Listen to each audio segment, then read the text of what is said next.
little lore addicts, it's that time once again.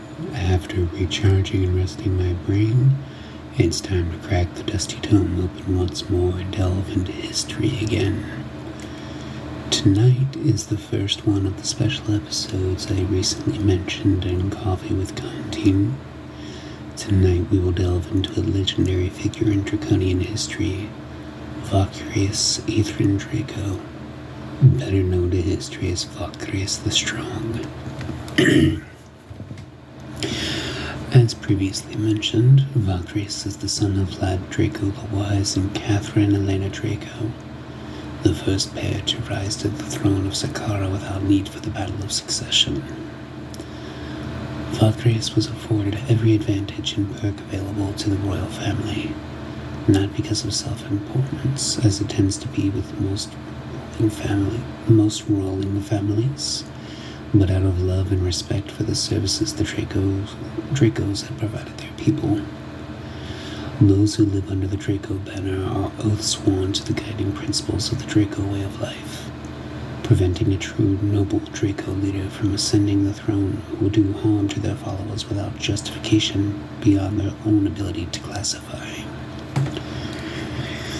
Now, I have mentioned the core principles of the Draco family before: truth, loyalty, valor, integrity, respect, and discipline. Any Draco that does not live up to these principles is harshly punished. Even death, in most cases, is considered too honorable for an oath-breaker who violated these virtues. In most cases, banishment and erasure from official history are some of the more severe punishments inflicted. In most cases, if a charge is even brought against a Draco family member, even the sitting monarch must recuse themselves from involvement in the trial, unless extreme circumstances are present. After all, how can one not become an oathbreaker themselves if they refuse to remove themselves from a situation where nepotism is all too easy to commit? In fact, the only involvement a sitting monarch may have is by summoning the Council of Elders to compose a jury to oversee the trial.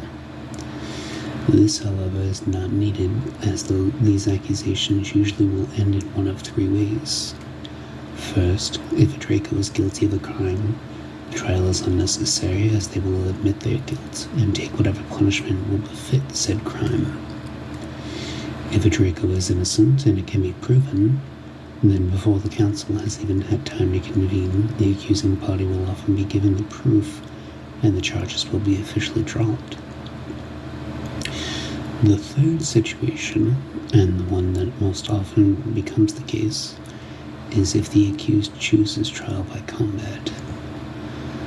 There have been a number of Dracos who have, in their arrogance, stepped over a line or two in the years since Gea was first turned into a vampire, but never faced true consequences because of their superior fighting ability. To this end, there are usually limitations imposed on the accused if a suitable opponent cannot be found to champion the accusing party. Vakrias, while he has been known to enjoy fun a bit too much from time to time, was never really deemed to be a menace to others, and was usually just seen as the prince being the prince, something one of his descendants would come to be infamously defined by. A pair of twins, in fact. Though this never really made Vakrias think he was above any type of law, Vlad made sure that each of his children was disciplined beyond measure. He made it perfectly, unreservedly clear that if the royal family themselves did not abide the laws they enforced, why should any of their followers? It is a king's duty to not be above the law, but be the first to obey it. There is no honor nor respect in a king who enforced rules on others he did not follow himself after all. Vlad taught many lessons that would be taught millennia later, but among the most important beyond this was that a king should never ask anything of a subordinate he was not willing to do himself first. Vlad considered it to be the height of distaste for a king to send his men into the field to fight battles he would not fight in himself. For this, Vlad had a reputation when war was unavoidable. When fighting broke out, he was the first on the field in his gleaming black armor, trading blows with the enemy, and the last to retreat, ensuring the backs of his men were covered so their retreat could be unhindered. Perhaps, though, I am getting a bit ahead of myself. So let me back up a bit. When Vlad and Lena found they were expecting a child, a shock to many, them most of all, the entirety of the kingdom was overjoyed. The kingdom had feared Vlad would lose himself in books and scrolls and never find himself a wife or have an heir. So it came as quite the shock to the pair when, upon his birth, Vakrias' bassinet was covered in a dark aura, almost miasma-like, that seemed to flow from the peculiar birthmark he bore. Unlike the shrouded flame that all Dracos bore, Vakrias, in addition to this particular birthmark was vastly different in nature.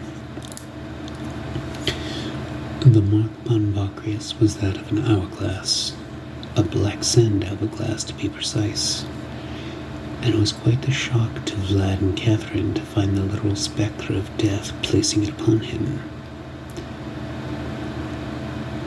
They feared the worst, but upon noticing them, the spectre turned and with merely a look gave them to understand he was not there to claim their son in the way they believed, but to bestow a greater destiny upon him.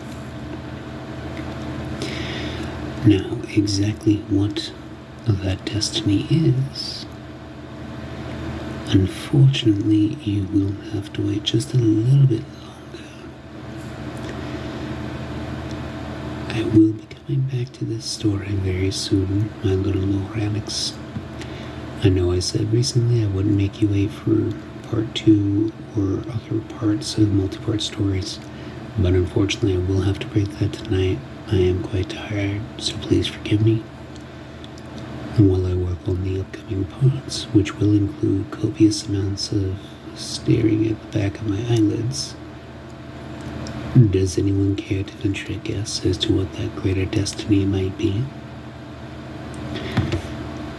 I'm curious to see what your opinions are.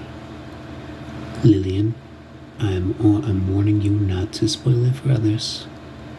I know for a fact I've told you very recently what that was. I want to see what others can glean from what I have told them so far tonight. So let's be fair and give others a chance first. Now, with that being said, remember, little ones, you never know who or what may be watching you from the darkness. Sweet dreams.